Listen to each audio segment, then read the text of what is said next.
আসসালামু আলাইকুম। আজকে নতুন খুব স্পেশাল একটি ভিডিও নিয়ে আপনাদের সামনে চলে আসলাম। আজকের টপিক হচ্ছে আইএলটিএস লিসনিং। লিসনিং এর অন্যতম গুরুত্বপূর্ণ একটি পার্ট হচ্ছে পার্ট 1, কারণ এটাই হচ্ছে আপনার ওয়ার্ম আপ পার্ট। এই পার্টে যদি ভালো পারফরমেন্স করতে পারেন তাহলে দেখবেন আপনাদের কনফিডেন্স লেভেলটা কতটা বুস্ট আপ হয়। এবং এই পার্টটা সকলের জন্য গুরুত্বপূর্ণ, কারণ যারা একদম নতুন আইএলটিএস প্রিপারেশন শুরু করেছেন বা যারা অনেকদিন ধরে প্র্যাকটিস করছেন বা 10 আউট অফ 10 এই পার্ট থেকে তুলতে পারছেন না, তাদের জন্য আজকের ভিডিওটি খুব স্পেশাল। তো পূর্বের মতোই আজকের ভিডিওতে আমি একদম A to Z দেখাবো কিভাবে আইএলটিএস লিসনিং এর জন্য প্রিপারেশন নিতে হয়, কোন কোন দিক ফোকাস রাখতে হয়, আমাদের স্ট্র্যাটেজি গুলো কি কি টিপস গুলো আমাদের মাথায় রাখলে আমরা সহজেই সলভ করতে পারবো, কোন কোন দিকগুলো আমরা মাথায় রাখলে সহজেই পার্ট 1 ডিল করতে পারবো, এটা যে কোনো কারোর জন্য সকল বিষয় নিয়ে আলোচনা হবে। তাই আপনাদের প্রতি অনুরোধ রইল ভিডিওটি একদম শেষ পর্যন্ত দেখবেন, যাতে করে প্রত্যেকটা বিষয় আপনারা খুব সহজেই বুঝতে পারেন।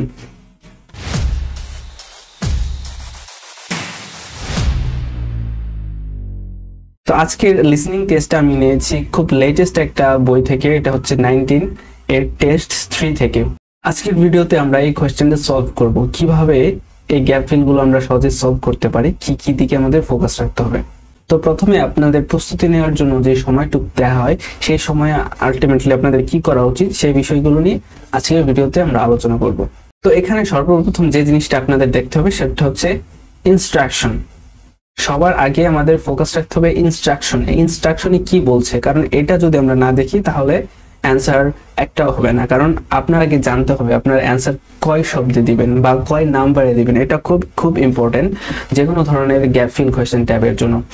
তো এখানে বলে দিয়েছে one word and or a number. এটার মানে কি আমার গত ভিডিওতে আমি বলে দিয়েছি, আমার বিগত ভিডিওগুলোতে। তো আবার একটু রিক্যাপ করছি, এখানে আপনার অ্যান্সার হয়তোবা একটা ওয়ার্ডে হবে, নয়তোবা একটা নাম্বারে হবে।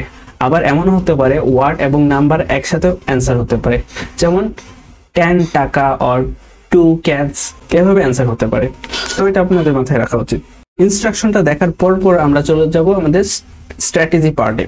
আমাদের স্ট্র্যাটেজিগুলো কি হতে পারে? প্রথম স্ট্র্যাটেজি হচ্ছে কনসেন্ট্রেশন।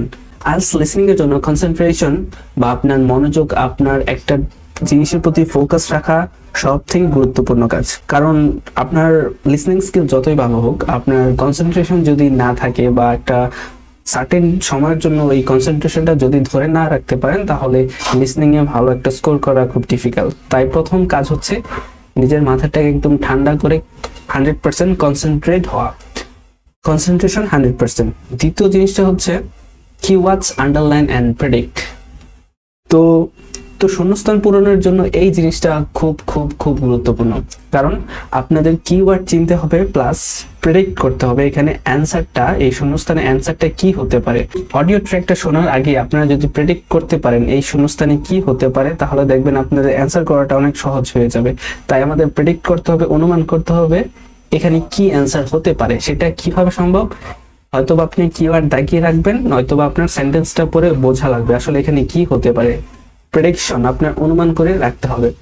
তৃতীয় কাজ হচ্ছে focus on before and after the gap. এই গ্যাপের আগে অথবা পরে, যেমন এটা আগে অথবা পরে আপনাদের ফোকাস রাখতে হবে, কারণ এই গ্যাপের পরে যে ইনফরমেশনটা দেওয়া আছে সেটা স্পিকার আগেও বলতে পারে। তাই সবসময় গ্যাপ ফিলের দুই পাশেই আপনাদের মনোযোগটা থাকা উচিত, কারণ যখন দেখবেন এই গ্যাপ ফিলের আশেপাশের কোনো একটা ওয়ার্ড বলছে তার মানে বুঝবেন আপনার অ্যান্সারটা চলে এসেছে, তখন মনোযোগটা খুব ভালো রাখতে হবে। তো এখানে প্রথমে যেটা নিয়ে কথা বলছি সেটা হচ্ছে লোকাল ফুড শপস, মানে স্থানীয় খাবারের দোকান বা দোকানগুলো। তো বিভিন্ন দোকানের কথা এখানে হয়তোবা বলবে। এটা হচ্ছে আমাদের মেইন হেডিং, এই সম্পূর্ণ কোয়েশ্চেনের মেইন হেডিং হচ্ছে এটা, আর এগুলো হচ্ছে আমাদের সাব হেডিং। এগুলোর দিকেও আমাদের খেয়াল রাখতে হবে, কারণ স্পিকার যখন কথা শুরু করবে তখন এগুলো আগে বলে দিবে, দেন হচ্ছে তাদের এই অপশনগুলোতে আসবে। তাই এগুলোর দিক ফোকাস রাখাও খুব গুরুত্বপূর্ণ। তো আমরা ডিরেক্ট চলে যাব 1 নম্বর কোয়েশ্চেনে। এখানে কি অ্যান্সার হতে পারে সেটা আমরা প্রেডিক্ট করার চেষ্টা করব। এখানে দেয়া আছে ওয়্যার টু গো, কোথায় যেতে হবে। এখানে একটা যাওয়ার জায়গা বলছে, কোথায় যাওয়া আমাদের প্রয়োজন। এখানে বলছে kite place near the dash, যেহেতু একটা প্লেসের কথা বলছে তারপর নিয়ার দ্য ড্যাশ, এখানে একটা নাউন হবে, ডেফিনেটলি কোনো একটা জায়গার নাম হবে, কারণ নেয়ার মানে কি কাছে। তো আমাদের মাথায় রাখতে হবে এখানে কাইট প্লেস এই জায়গাটা কোথায়, এখানে পার্টিকুলার একটা জায়গার নাম বলবে, নেয়ার দ্য ড্যাশ একটা নাউনের কথা বলবে, যে নাউনটা হচ্ছে কোনো একটা জায়গার নাম। এইটা আমরা মাথায় রাখবো, কোনো একটা জায়গার নাম আমাদের প্রথম অ্যান্সারে বলবেন। তারপর দ্বিতীয় কোশ্চেনে আমরা যাই, cross the dash and turn right.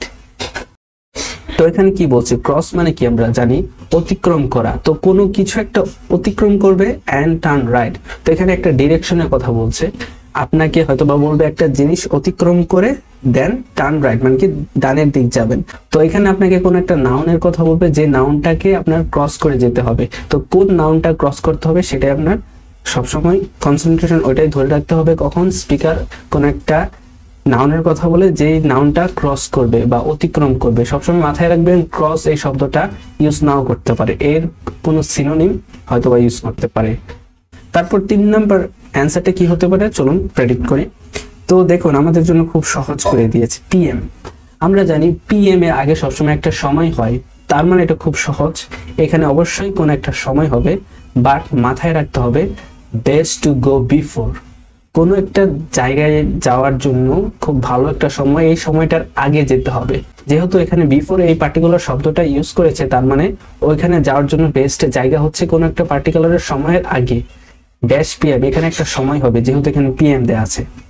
তারপর স্পিকার যখন এটার কথা শেষ করে ফেলবে তখন 4-এ যাওয়ার আগে এই অর্গানিক শপ এই শব্দটাকে ইউজ করবে, তাই আপনাদের মাথায় রাখতে হবে কখন অর্গানিক শপটা কথা বলে, অর্গানিক শপ কথা বলার পর তারপর 4 নম্বরে চলে আসবে। এখন খল ড্যাশ, এই খল শব্দটা আমরা কখন ব্যবহার করি, যখন কোনো একটা নির্দিষ্ট জিনিসের নাম বলতে চাই বা কোনো একটা নির্দিষ্ট জিনিসকে পরিচয় করতে চাই, তখন আমরা এই কল্ড শব্দটা ইউজ করি। যেমন this is a beautiful place called Motijheel, তার মানে কি এই জায়গাটার এটা একটা খুব সুন্দর জায়গা যার নাম হচ্ছে মতিঝিল। তো এই জন্য এই কল্ড শব্দটা দিয়ে কোনো একটা জিনিসের নাম প্রকাশ করে, তার মানে এখানে কোনো একটা নাম হবে, হয়তোবা অর্গানিক শপের কোনো একটা নাম এখানে হবে। তো আপনাদের মাথায় রাখতে হবে এখানে কোনো একটা শপের নাম হতে পারে বা যে কোনো কিছুর একটা নাম হতে পারে। তারপর চলে যাব আমরা 5-এ। তো 5-এ যাওয়ার আগে আমাদের এই জিনিসগুলো একটু খেয়াল রাখতে হবে, গ্রে বিল্ডিং, তারপর রেস্টুরেন্ট। আপনার 5-এ যাওয়ার আগে এই কথাগুলো স্পিকার বলবে, তাই আপনারা যাতে স্পিকারের সাথে না হারিয়ে যান, তাই এই বিষয়গুলো আপনাদের মাথায় থাকবে, বাট আপনাদের মেইন টার্গেট থাকবে কখন 5-এর এই কথাটা বলে।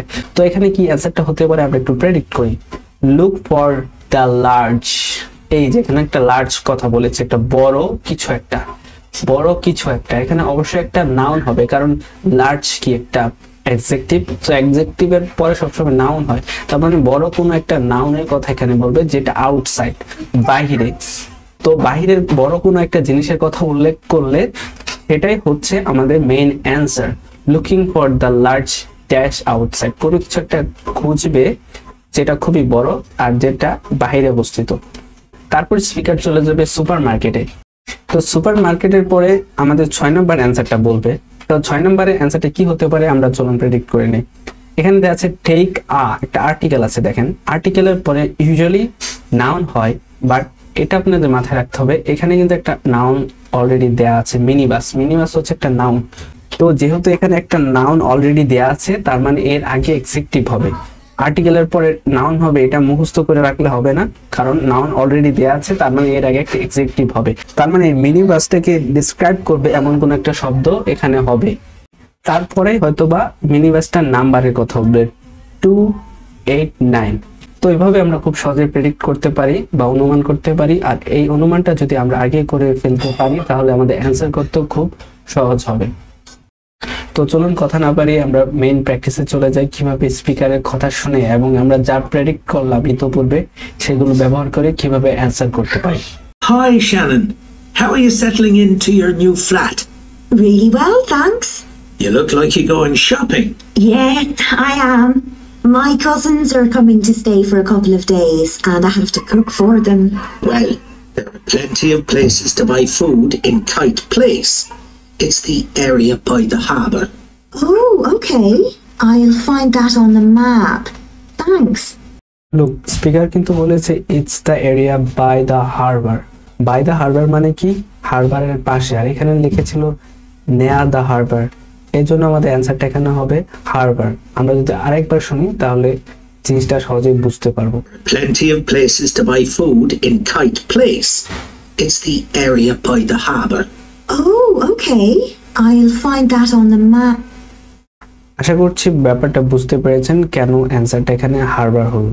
তো চলুন চলে যাই আমরা 2 number কোয়েশ্চেনে। Thanks. What sort of food do you need to get? Well, neither of them eats meat, but they both like fish. Well, there's a really good fish market there. Oh, great. Where is it exactly? It's at the far end of Kite Place. So you have to go over the bridge and then it's on the right. Okay. Is it open all day?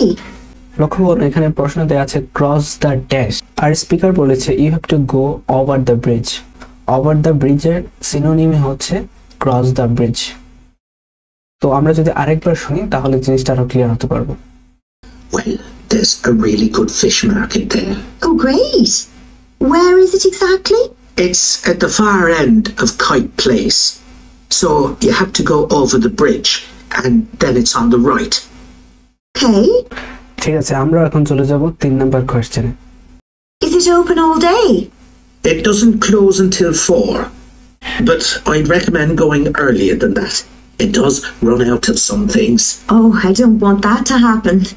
As long as you get there by 3:30, you should be fine.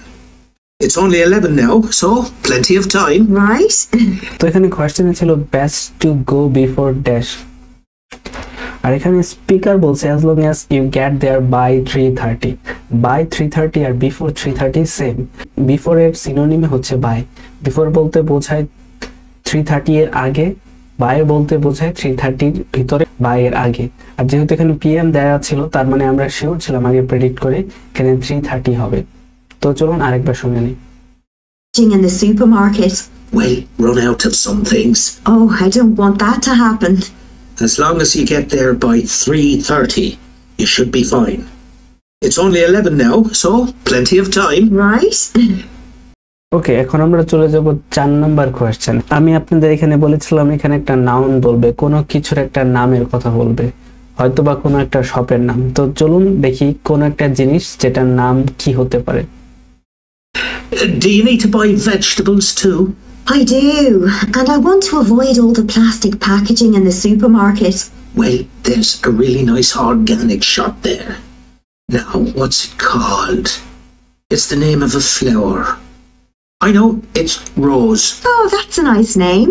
Yeah, it sells vegetables and quite a lot of other stuff. তো এখানে পুরুষ লোকটি বা speaker একটা শপের কথা বলল, একটা শপের নামের কথা বলল। সো শপের নামটা হচ্ছে রোজ। প্রথমে লোকটা ভুলে গিয়েছিল আসলে নামটা কি, তারপর বলল ও it's a name of flower, এটা একটা ফুলের নাম। তারপর বলল ইটস রোজ, তো এটার অ্যান্সারটা হবে রোজ। আরেকবার আমরা শুনে ব্যাপারটা ক্লিয়ার হয়ে নেই, চলুন। Well, there's a really nice organic shop there. Now, what's it called? It's the name of a flower. I know, it's Rose. Oh, that's a nice name. Yeah. তো পরবর্তী কোয়েশ্চেনে যাওয়ার আগে স্পিকার এই ব্যাপারটা নিয়ে একটু বেশি কথা বলবে, যেমন বিলো আর restaurant in the large and grey building, এই ব্যাপারটা নিয়ে কথা বলবে। তারপর আসবে 5-এ। তো আমরা 5-এ কি প্রেডিক্ট করেছিলাম? Look for the large dash outside, কোনো একটা বড় জিনিস যেটা বাহিরে আছে। তো বড় কোন জিনিসটা নিয়ে কথা বলে সেটাই আমাদের ফোকাস থাকবে। তো চলুন শুনে নেই। Vegetables and quite a lot of other stuff. And where's that? Well, as you reach the market, you'll see a big grey building on your left. I think it used to be a warehouse. Anyway, now it's a restaurant upstairs, but the ground floor has 2 shops either side of the entrance, and it's the one on the left. That's easy enough. You can't miss it. There's also a big sign on the pavement, so you can look for that. Fine. I guess if I need anything else, I'll have to go to the soup. লোক এখানে কিন্তু বলেছে there is a big sign। Big মানে কি বড়, big হচ্ছে লার্জের একটা synonym. তো এখানে বিগ একটা সাইনের কথা বলছে যেটা ইন দ্য পেভমেন্ট। পেভমেন্ট মানে কি ফুটপাথ বা বাইরের রাস্তা। তো আউটসাইড বলতে এই পেভমেন্টটাকেই বোঝাচ্ছে, কারণ আমরা জানি ফুটপাথ তো বাইরেই থাকে। তো ব্যাপারটা যদি আমরা আবার শুনি তাহলে আপনাদের জন্য ক্লিয়ার হবে। Now it's a restaurant upstairs, but the ground floor has 2 shops either side of the entrance, and it's the one on the left. That's easy enough. You can't miss it. There's also a big sign on the pavement, so you can look for that. Fine. তারপর আমরা চলে যাব সর্বশেষ কোয়েশ্চেনে। এখানে দেওয়া আছে supermarket, তার মানে এখানে সুপারমার্কেট নিয়ে কথা বলবে। তো আমরা এখানে প্রেডিক্ট করেছিলাম কোনো একটা এক্সেক্টিভ হবে যেটা এই মিনি বাসকে রিপ্রেজেন্ট করবে বা মিনি বাসের একটি বৈশিষ্ট্য তুলে ধরবে। তো এটা কি হতে পারে চলুন শুনে বোঝার চেষ্টা করি। I guess if I need anything else, I'll have to go to the supermarket. Yeah, you should be able to get everything you need. But there's a minibus that goes to the supermarket if you need it. It's purple, and the number is 289. Thanks. That's great. Before you hear তো এখানে speaker বলেছিল that's a mini bus that goes to the supermarket. তারপর বলেছে it's purple. It's purple বলতে কাকে বোঝাচ্ছে? অবশ্যই mini বাসের কালারটাকে বোঝাচ্ছে। আমি বলেছিলাম এখানে যেহেতু নাউন দেয়া আছে তার মানে এখানে তার আগে একটা অ্যাডজেক্টিভ হবে, সেই অ্যাডজেক্টিভটা অবশ্যই মিনি বাসকেই রিপ্রেজেন্ট করবে। তার মানে বোঝা যাচ্ছে মিনি বাসটা হচ্ছে পার্পল কালারের। তো শেষবারের মতো আমরা আরেকবার শুনি অডিওটা। I guess if I need anything else, I'll have to go to the supermarket. Yeah, you should be able to get everything you need. But there's a minibus that goes to the supermarket if you need it. It's purple, and the number is 289. Thanks. That's great. তো আশা করছি ভিডিওটা সম্পূর্ণ দেখে বুঝতে পেরেছেন কিভাবে actually আমাদের এই কোয়েশ্চেন টাইপগুলো ডিল করতে হয়। আর অবশ্যই মনে রাখবেন যখন আপনারা মেইন এক্সামে পরীক্ষা দেবেন সবগুলো লেটার বড় হাতে লেখার চেষ্টা করবেন। আর যখন আপনারা ইনিশিয়ালি অ্যান্সারগুলো করবেন তখন আপনাদের বড় হাতে লিখতে হবে না, জাস্ট আপনারা যেভাবে পারেন জাস্ট লিখে রাখবেন যাতে পরবর্তীতে যখন অ্যান্সার পেপারে আপনারা অ্যান্সারগুলো উঠাবেন তখন সঠিকভাবে লিখতে পারেন, তখন ক্যাপিটাল ওয়ার্ডগুলো ইউজ করে অ্যান্সারগুলো ট্রান্সফার করতে পারেন। তো আশা করছি ভিডিওটি আপনাদের জন্য এফেক্টিভ হবে। আর যদি ভালো লেগে থাকে অবশ্যই আমার চ্যানেলটি সাবস্ক্রাইব করে রাখবেন। যদি নতুন হয়ে থাকে কমেন্ট করতে ভুলবেন না, কারণ আপনাদের প্রত্যেকটা কমেন্ট আমাকে আরো ইন্সপায়ার করে ভবিষ্যতে আরো ভিডিও তৈরি করার জন্য। তাই সকলে অনেক ভালো থাকবেন, সুস্থ থাকবেন। আজকের জন্য এই পর্যন্তই। আল্লাহ হাফেজ।